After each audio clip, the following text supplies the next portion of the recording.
everyone, welcome back to the Man Utd channel, and today I'm going to be giving my opinions which player has been the best Premier League transfer this season. I'm going to be ranking them from 10 to 1 and who's going to be the best transfer this season, man. And we have had incredible transfers. We have Ronaldo returning back to Man United, we have Lukaku returning back to Chelsea, we have Jack Greenish breaking the British world record fee of £100 million for a player to be transferred to another club. What an amazing transfer window. And I'm not even talking about Messi leaving. I haven't even mentioned Griezmann returning back into Atletico Madrid in the other leagues. What an incredible historic transfer window, and let's just hope for more next season. But in terms of this window, I'm just going to be giving my rankings in terms of the Premier League. Make sure in the comments you guys give me your own opinions. Who has been the best transfer this season? Has it been Ronaldo? Has it been Grealish? Has it been Lukaku? Or has it even been someone like Damari Grey who hasn't been spoken about that much in the media?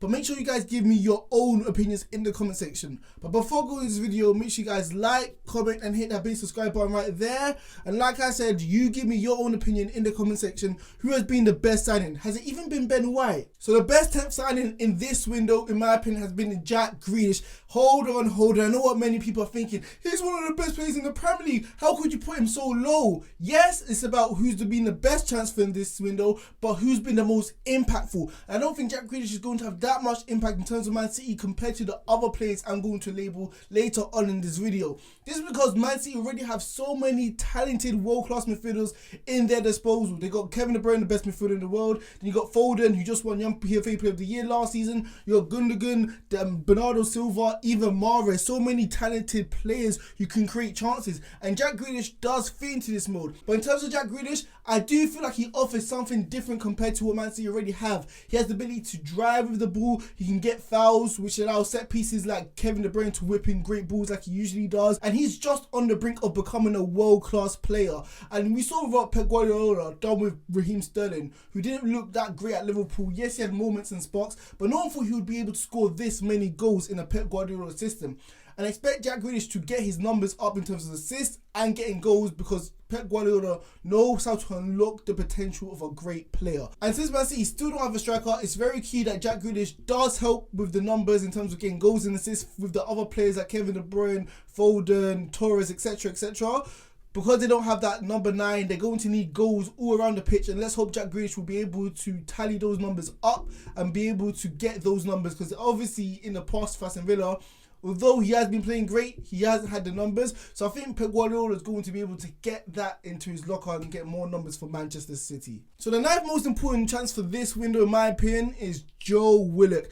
And yes, he's not better than Jack Grealish, and he'll never be better than Jack Grealish. But what he's going to mean for Newcastle is going to be so important, because obviously Newcastle, with the fan base and the owner, there's a big divide. Even with the players, like the fans don't trust them. There's no harmony, there's no unity at the club, and this is going to be the reason why Newcastle will get relegated this season. Like they should have last season. But who came along last season? Joe Willock got signed for Newcastle, scored 8 goals in 14 games, and helped ensure Newcastle's safety. His impact, let me not sound blasphemous, let me not sound over dramatic or exaggerative, but his impact was close to what Bruno Fernandes brought at Man United. He actually united the club. They forgot about the beef, they forgot about their agendas, they forgot about the hatred they had towards the owners, and they started to focus on the great football they were playing at St. James's Park, which helped them survive that season. And this season is going to be so important because, like I said, the fan base is going to be quickly to turn on Newcastle, especially with Steve Bruce, an ex-Sunderland manager, their rivals. So I don't see them ever going to be able to get along. But if the players at Newcastle will be able to distract the fan base and show that, look, we're actually playing good football no matter what the dire situation is at the club, the fans will forget about this, they'll get behind the team, and they'll rack up enough points to get safety. Joe Willock is a very talented footballer. He can get goals from the midfield, which Newcastle have been lacking in the past. And let's hope that he's going to be able to help the likes of St. Maximin and Callum Wilson to get those goals, because they're going to need many of these goals to actually survive in the Premier League. So the 8th best signing in this window, in my opinion, is Damari Grey. And yes, he's a forgotten man. Everyone's forgot about him. The last time we saw him was when he won the Premier League for Leicester in 2015-2016, and he was one of the most promising young talents coming up through the English ranks, because obviously when he came on for that Leicester side, he did have some sort of impact, even if it was as a substitute. But now he's back into the Premier League, getting transferred from the German league, I believe, and he has a point to prove that he still has the potential, he still has the skill set, and he still has the desire to become one of the best players in the Premier League. And maybe he won't reach those heights, but in terms of a Rafa Benitez system where they're going to be defensive, compact, he is the type of player that they are desperately going to need to counter with pace, even beating players one-on-one, carrying the ball with pace, dribbling skills. They're going to need this in transition when they counter-attack in the Rafa Benitez system. So he's a no-brainer, man. He's going to be a good impact player in terms of the Everton style. And what I also like about Gray, he's been scoring goals. Yes, it's only been the first 3 games, but it's looking like he's confident, he's ambitious. It looks like he's hitting a purple patch, may I say. And if he's able on a consistent basis to add this into his locker, which he's been lacking in the past, he's going to be a well-rounded player for Everton, and he's going to be able to help them actually maybe reach a European spot this season, finishing 5th or 6th. So the 7th best signing in this window, in my opinion, has been Buendia. I know he won't reach the heights of Jack Grealish, their talisman, their legend, or etc, etc. But if he can give, 75% of Jack Grealish did, considering the supporting cost he has at his disposal, Aston Villa really should be looking at challenging for a top 6, top 7 place, potentially getting European football this season. This guy has played in the Championship, Player of the Season for Norwich, played in the Premier League, and he didn't look that bad when the 2019-2020 season when he played in the Premier League, when Norwich got relegated. This guy knows and understands the hardships of English football, so that's why I got him ranked ahead of other players who may not be used to the league, the physicality of the English football game. So Buendia is a no-brainer. He's a very talented player. He can create chances. He has a goal in him, like we saw against Brentford, that great finesse goal. So we expect him to keep this up. And like I've said, man, with the goal scorers in front of him, which I will get on later on in this video, and the other talented players he has either side of him, he's going to be creating a lot of chances and maybe appear, top 3, top 4 all assists in the Premier League this season, potentially. So the 6th best signing in the Premier League this season, in my opinion, has to be Danny Ings. It's a no-brainer. This guy breathes and lives goals, man. In an era of football where there's not many natural goal scorers, where teams are looking to score goals as a committee, Danny Ings is a surefire bet to get 15 to 16 goals in a Premier League season. Like we saw 2 years ago, responsible for 30 to 40% of Southampton goals, keeping them up. 34 goals in 68 games in a Southampton side which didn't have much of a ball. Imagine him in an Aston Villa side. Imagine him playing with players like Buendia, players who are going to be in the front foot for Aston Villa to create chances for him. Imagine how many goals he's going to be rack up then. He's going to be the main talisman, the main goal scorer, the main poacher if Aston Villa have any real chance to get in European football this season. Like I've said, there's not that many talented natural goal scorers in the Premier League or even in world football these days, because everyone who scores goals come from the wing, or even by committee teams get goals. But Danny Ings is that classic number 9 who knows how to find the back of the net, and even if his all-round play isn't something to be sought over or something to admire, by the end of the game, if he gets 1 or 2 chances, it's going to be in the back of the net. And we can see a lot of players who aren't going to have that sort of striker's instinct, like Werner, which we've seen last season. So the 5th best signing, in my opinion, in the Premier League has to be Jadon Sancho, man. And the key word which I think he brings is balance. The days of Wan-Bissaka and Daniel James bombing on down the right-hand side, providing no impact, providing no credible attacking talent down that wing, which will threaten other teams, is gone. Because Jadon Sancho is an absolute upgrade compared to Daniel James. He's a better all-round player. He can rack up the goals, he can rack up the assists, he can beat plays, he can go inside, he can go outside, whereas Daniel James was only accustomed going on the outside, crossing balls in. He's just a more intelligent all-round player compared to Daniel James, and he can play on the left and the right hand side. Like we saw last season, Man United heavily relied on the left hand side with Paul Pogba, Rashford, Luke Shaw bombing down that left hand side, creating chances. And teams only really game planned against that because they knew Wan-Bissaka wasn't really going to do anything. They knew Daniel James wasn't going to do anything on that right hand side. But if Man United really want to be title contenders and not title pretenders, it's going to be so important that they're going to use Jadon Sancho on this right-hand side to be able to rack up the goals and give Man United a dual threat on either side. You can't be predictable because teams will be able to game plan against this. Like we saw with Arsenal with Aubameyang, when all he used to do was a one-trick pony on that left-hand side, cutting in and using a finesse goal.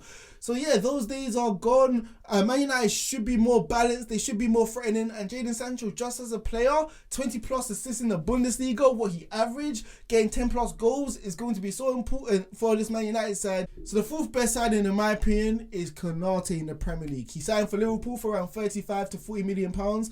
Very satisfied with this. This was when Liverpool was doing good business, because what were we doing for the rest of the transfer window? Signing no one, signing people to new contracts, not doing anything in the transfer window. But that's for another day, that's for another topic. But in terms of him as a player, he's big, strong, quick. He was one of the key players who brought eyes to the Bundesliga, brought eyes to Leipzig, because they were doing very, very well. So he's going to be a welcome addition to this Liverpool side, especially since we have very injury-prone centre-backs like Matip and Gomez last season, when we really needed them, since we were playing midfielders at centre-back, which ruined the whole balance of the whole team. So since we have another extraordinary centre-back, it's only going to add competition, welcome competition into this side, because who's going to be playing next to Van Dijk? I don't know. Matip looks like the key player right now, but I think Konate, over the years, with a world-class manager like Klopp, similar to Pep Guardiola, who know how to improve players, who know how to get into the psyche and get the best out of them, like we saw Jurgen Klopp last season with Nat Phillips, where he looks like one of the best defenders in the league, headering everything out of the box. So if Jurgen Klopp can get his hands on him, I can just see him going from strength to strength and become one of the best defenders in the league. So the third best signing, in my opinion, in this Premier League season is Romelu Lukaku. And I've spoken about it in the past, but it's straightforward. It's to give me 20 plus goals in the Premier League this season. He's one of the best finishers in European football. He's going to rack up the goals which Chelsea have missed last season because they didn't have clinical players to finish off the dinner or finish off the chances. They have players like Werner, who's missing from 5 to 6 yards out. Imagine replacing that player who couldn't even finish anything with a guy who only needs 1 or 2 chances to finish off a chance, and that's going to be Romelu Lukaku. Like we've seen, man, in the Serie A, led Inter Milan to a Serie A victory against Juventus. This guy knows how to find the back of the net, and although he didn't win the Golden Boot in that league, he finished second, and there's no shame finishing second to Ronaldo. So yeah, it's straightforward Romelu Lukaku, although people do have criticisms about his all-round play, maybe back to goal, his dribbling skills isn't as polished as we once thought, or we thought he would be able to develop into. Chelsea don't really need that, because against the small teams, man, they were surrendering a lot of winnings, like 0-0 against Brighton last season. They kept drawing against the smaller sides who'd park the bus. So Lukaku is going to be responsible in turning a lot of draws into wins, which are going to be so important for Chelsea to actually win the Premier League this season. So the second best signing in the Premier League this season is Varane, man. No brainer, one of the best centre backs in the world, and I think he's going to have a tremendous impact, just like Van Dijk and Diaz had at their respective clubs.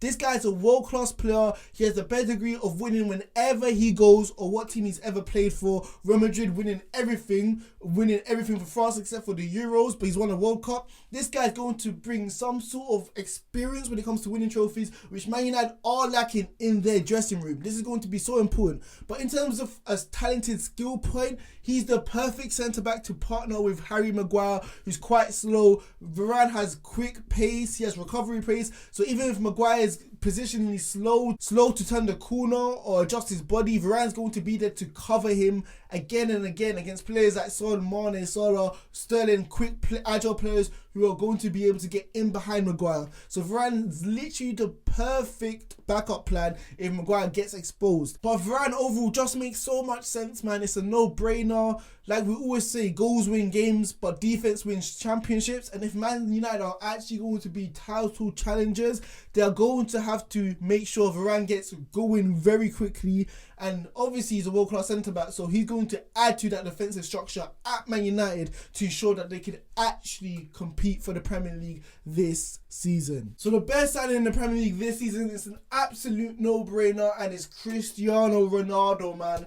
The GOAT, the greatest player of all time, if not one of, man. This guy is absolutely exceptional as a footballer, and what can I say, man? It just makes so much sense, even from the standpoint that Greenwood and Rashford are going to be able to learn from one of the greatest players of all time, what it means that to be a pro, what it means that to be a Manchester United legend. He's going to be able to improve their mindset, that even in future title charges, that they're going to have the mindset to actually compete for a Premier League title. Even on the pitch, let's not get it twisted, he's not done. He literally won the Golden Boot in the Serie A last season at the age of 36. So if people are saying he's washed up, no, he isn't. He's still scoring goals. And the most most key factor I feel like Cristiano Ronaldo is going to bring back to Man United is this nostalgia value. The good old days where they were winning everything. And Man United have not had that since Alex Ferguson was in charge, man. The club has been in disarray since then. And Man United fans need to be united. The players need to be united. And I feel like Ronaldo is going to be able to bring that all together. I think he's going to be able to unite the club, unite the fans, because obviously the Glazers thing, the Super League happened. Like, you need to be united as a club to actually go for a title challenge. So this is my list of who I feel like is going to be the best signings this Premier League season. Make sure you guys give me in the comment section who you think is going to be the best signing this season.